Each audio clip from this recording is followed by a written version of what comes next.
Sejumlah kawasan ibu kota Jakarta pada Sabtu kemarin terendam banjir. Salah satu wilayah yang cukup parah terendam banjir adalah Jakarta Selatan, termasuk kawasan Kemang.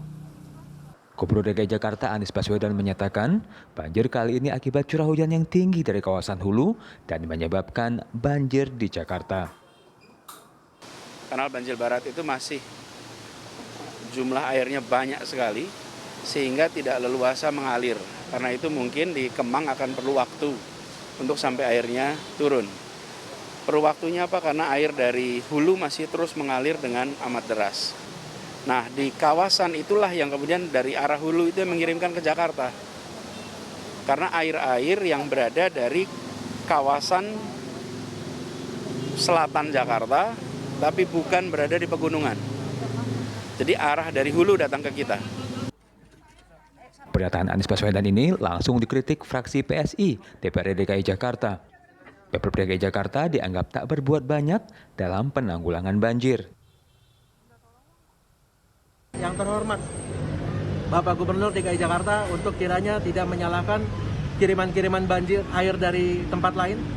Karena berdasarkan data yang kami terima bahwa status pintu air di Katulampa dan di Depok statusnya masih siaga 4. Sehingga dapat disimpulkan bahwa banjir yang terjadi di Jakarta pada hari ini sepenuhnya disebabkan oleh daya resap DKI Jakarta yang sangat minim. Dan oleh karena ini juga saya ingin mengingatkan kembali kepada Bapak Gubernur bahwa Bapak Gubernur sudah memimpin Jakarta selama 3,5 tahun. Akan tapi memang masih banyak sekali PR-PR yang belum diselesaikan. Jadi bukan hanya sekedar warna genteng warga saja, tapi permasalahan utama dari DKI Jakarta salah satunya banjir ini sepertinya masih banyak sekali yang masih harus dikerjakan. Terkait banjir Jakarta, Gubernur Anies Baswedan menargetkan banjir bisa surut dalam waktu 6 jam dengan langkah penanganan banjir. Namun bagi warga korban banjir, mereka tentu berkeinginan banjir tak kembali datang menghampiri mereka. Tim Liputan Kompas TV. Saudara, pernyataan Anies Baswedan soal kiriman dari hulu mendapat tanggapan dari Wali Kota Bogor, Jawa Barat. Ya, Bima Arya menyatakan penyebab banjir di Jakarta juga harus dilihat dari masalah daerah aliran sungai yang belum ditangani. Di Katulampa itu paling tinggi siaga 3. Nah, Jakarta biasanya banjir itu di siaga 1. Nah, ketika siaga 3 sudah banjir di Jakarta, berarti volume di Jakartanya yang tinggi. Gitu. Itu catatan pertama. Yang kedua, bicara hulu kan bukan hanya sekedar kiriman dari Bogor atau Puncak, tetapi das menuju ke hilirnya.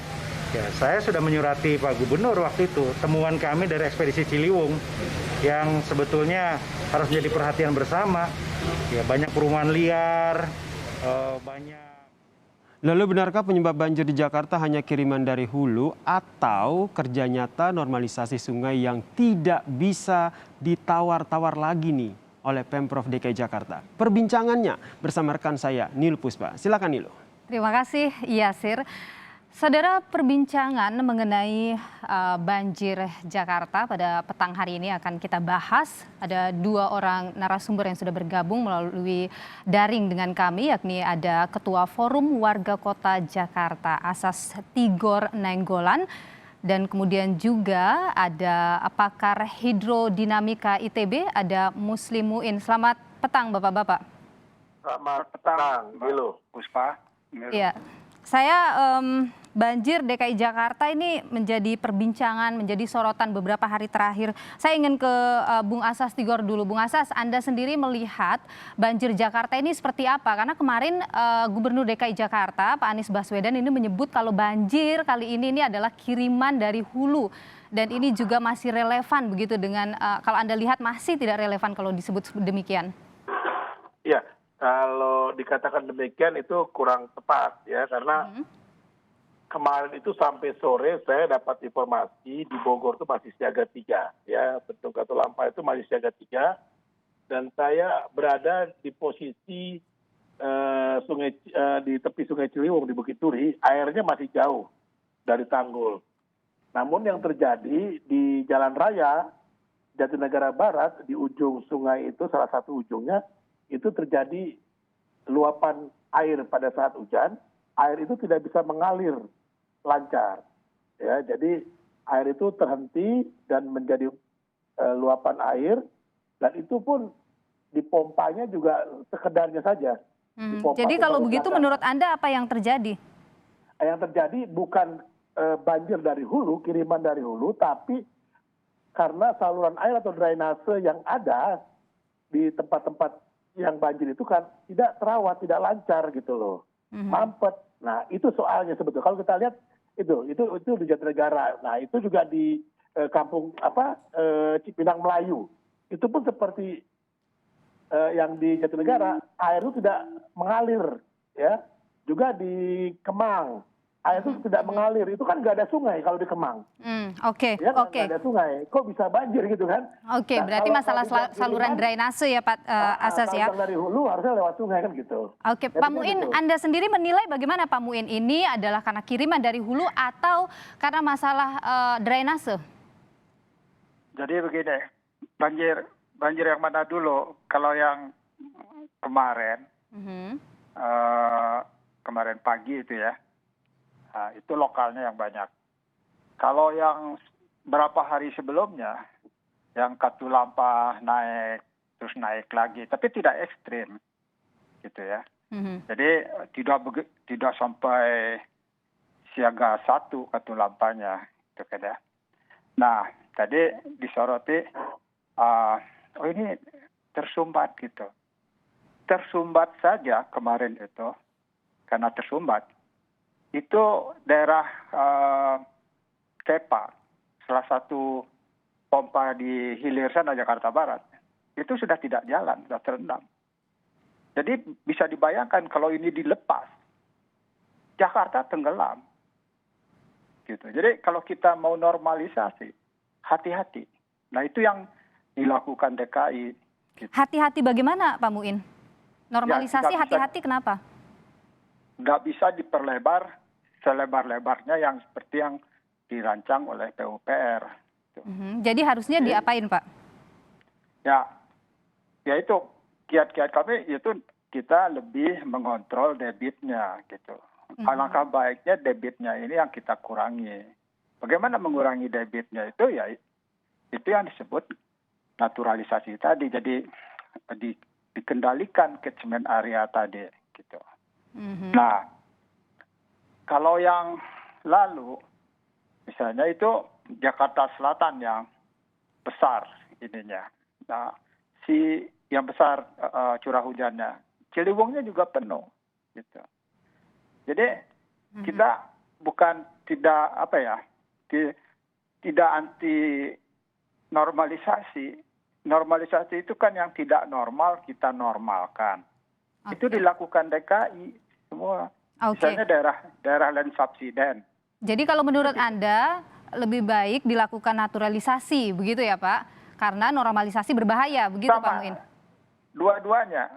Jadi tidak ada masalah itu. Jadi tapi tadi dikritikkan bahwa air yang keluar dari Ciliwung itu sedikit gitu. Oke. Sedikit saja itu ada pompa di Jakarta Barat yang udah terendam. Pak Asas, Anda sendiri gimana Pak kalau mendengar apa yang disampaikan Pak Muin?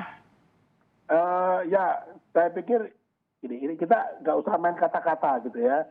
Kita bicara real saja. Tadi yang saya bilang kalau di Jatinegara saja gitu, Sungai Ciliwungnya masih rendah gitu loh Nilo ya, dan itu masih memungkinkan untuk dialiri air dari badan jalan masuk ke sungai. Tapi itu tidak terjadi. Kenapa? Salurannya tidak jalan. Dan pompanya nggak ada, bukan yang pompanya tenggelam Pak, kalau Jatinegara. Ya, jadi yang kemarin seperti itu. Jadi menurut saya ini yang harus dilakukan adalah bagaimana menormalisasi supaya air itu lancar. Itu yang penting menurut saya. Jadi kata kuncinya ada di normalisasi begitu? Iya, supaya lancar, air itu bisa jalan dengan baik. Banjir itu kan salah satunya penyebabnya adalah air tidak cepat. Kalau dikatakan tadi oleh Pak Muin harusnya kita mengontrol debit air, bagaimana? Ya itu mengontrol itu kan dalam artian kita lihat kalau yang kemarin ya, saya mau katakan Ciliwungnya belum tinggi, ya itu masih bisa air dari badan jalan atau dari pemukiman itu dibuang, disalurkan. lewat saluran yang baik ke sungai-sungai yang ada di Jakarta, atau saluran-salurannya itu diperbaiki, dinormalisasi dengan baik begitu. Tadi dikatakan kalau normalisasi itu berbahaya begitu, bisa tenggelam. Saya coba diuraikan lebih, saya ini nggak ngerti gitu ya. Coba digambarkan oleh Pak Muslim supaya masyarakat tuh ngerti. Jangan menyebarkan teror gitu ya, mengancam gitu. Kalau normalisasi langsung tenggelam. Coba deh, saya juga nggak ngerti nih. Pak Muslim, Pak Muin apa mungkin gitu, boleh teror menjawab gitu. Pak pertanyaan Pak Tigor ini. Jadi begini, kemarin itu si Katulampa memang kecil. Iya. Manggarai jam berapa tuh lupa saya, jam itu 905. Yang tadi tenggelam itu bukan daerah Ciliwung, Pak Azaz. Nah, itu Daerah tolong Hilir. dijelaskan dengan detail, baik, sederhana, supaya masyarakat awam seperti saya itu menangkap gitu loh. Iya, Gitu. saya kira menangkap masyarakat. Penonton silakan tangkap. Ciliwung ada di hulu Kepa atau di hulunya Teluk Gong. Ya. Nah, itu Ciliwungnya itu 905. Ya. Jadi kalau saya itu saja 905 itu sudah menjerit tuh yang di hilir itu. Udah tenggelam ada. Jadi kalau saya tetap lepas itu yang 905 tenggelam itu si Jakarta Barat. Bagaimana dengan Jadi- yang di Ciliwung tadi, Pak? Yang di Ciliwung di Jatinegara Jakarta Timur gitu loh, Pak. Saya jelaskan Ciliwung, kalau normalisasi juga bahaya gitu loh.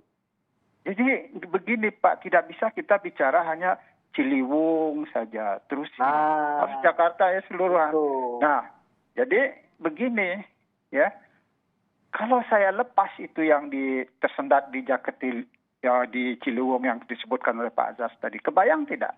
Tidak saya lepas aja sudah tenggelam. Kalau saya lepas, Jadinya kan nanti dulu satu persatu. Hah? Pak Azaz, sebentar, Ya. saya jelaskan. Ya, jadi saya cekik dulu itu kalau menurut pemikiran saya. Sebelum KBB, Kanal Banjir Barat, dibereskan. Kalau itu normalisasi dulu KBB. Sekarang itu, dalam keadaan sekarang saja KBB-nya penuh, Pak. KBB-nya itu penuh. Kalau kita gelontorkan lagi, meluap. Jadi saya akhirnya Pak Asbang diskusikan saya bagaimana nih. Pak Muin. Pak Muin, maaf saya potong Pak Muin. Kemarin ini Pak Gubernur, Pak Anies Baswedan sempat mengatakan bahwa air ini 6 jam akan surut begitu. Tapi pada faktanya sampai dengan hari ini beberapa titik masih ada yang tergenang, Pak. Begini, Bu. Jadi 6 jam itu setelah hujan berhenti. Udah berhenti kan? Setelah kirimannya berhenti. Setelah hujan Itu atau kan setelah kiriman, target. Pak? Gimana? Itu kan target. Boleh-boleh saja kan, Bu. Saya juga kalau bisa jangan tergenang lebih dari 6 jam kalau target mah. Itu kan dorongan seorang pemimpin. Bagaimana dia leadership-nya itu kuat sekali gitu ya. Jadi waktu 905 itu kita putuskan untuk membanjiri Jakarta Pusat, Mbak. Kita gelontorkan hujannya ke istana. Jadi kita bagi-bagi. Jadi Pak Anies itu tidak, kalau menurut saya, kalau saya cari pencitraan, saya tahan itu yang ke Jakarta Pusat.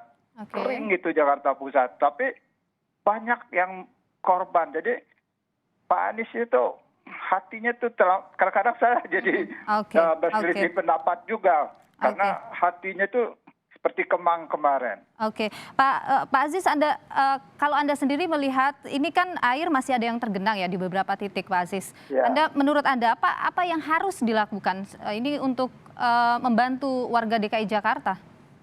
Pertama tadi ya, yang cepat adalah membantu dengan memompa air ya dari lokasi-lokasi yang masih banjir ya. Mempercepat air itu bisa mengalir dengan baik. Itu yang penting nih loh, ya dipompa. Ya kalau kita lihat kan pompa ini nggak ada yang jalan di tempat-tempat banjir. Memompa air itu yang penting Iya. untuk dilakukan saat ini ya. Iya. Dan itu tidak terlihat. Jadi itu pertama dulu. Saya mau kritik tadi Pak Muslim bilang KBB harus dinormalisasi. Ya normalisasi dong dari dulu dong. Baik, Bicaranya. kita tahan di Betul. sana dulu ya Pak Azaz ya. Pak Muin, kita tahan di sana dulu karena usai jeda kita akan lanjutkan kembali dialog ini. Tentunya ada pertanyaan lagi yang kemudian sudah dilakukan oleh pemerintah Provinsi DKI Jakarta apa untuk masalah banjir DKI, karena banjir 2020 terjadi juga cukup besar, 2021 kembali terjadi cukup besar. Kita akan lanjutkan usai jeda, tetap bersama kami di Kompas Petang.